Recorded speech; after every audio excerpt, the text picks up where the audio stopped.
And every man that striveth for the mastery is temperate in all things. Now, they do it to obtain a corruptible crown, but we an incorruptible crown.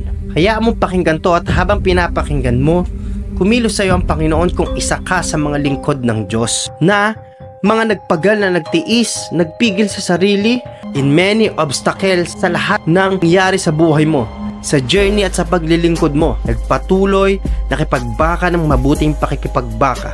Like an athlete, they discipline themselves. As a Christians, we take the word of God to correct us and discipline us. Hindi nito matatawaran ng kaligayahan naghihintay sa langit. Kung paano ang mga atleta ay sabik sa tropeyo, sa medalya, higit pa dito ang maghihintay sa mga taong nagtitiis at gumaganap sa kalooban ng Panginoon.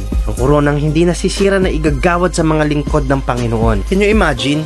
Lahat ng atleta dito sa mundo gusto ng gold medal, gold trophy, recognition, even respect, at maraming benefit kapag ikaw ay nanalo sa isang kompetisyon sa larangan na kahit ano pong sports dito sa mundo. Take note of this. Kahit hindi ka magaling, pero sinasamahan ka ng Diyos, ipinapangaral mo ang salita ng Diyos, namumuhay ka sa katwiran, sa mundo na hindi ka mapapansin kung hindi ka tanyag, sa mundo na hindi ka acknowledge kung wala kang pera at walang sinabi ang pangalan mo. Pero sa harapan ng Diyos, kung ikaw ay nagtitiis, dinidisiplina ang sarili, lumalakad sa kalooban ng Diyos, higit pa sa medalyang merong sa mundong ito ang ibibigay sa iyo ng Diyos. Kung ang medalya at tropeyo ay nasisira sa mundong ito, kinakalawang at hindi totoong ginto, pagdating sa langit, merong koronang hindi nasisira, the incorruptible crown. Buhay ang nilalaan bilang isang atleta. Buhay ang nilalaan para makamit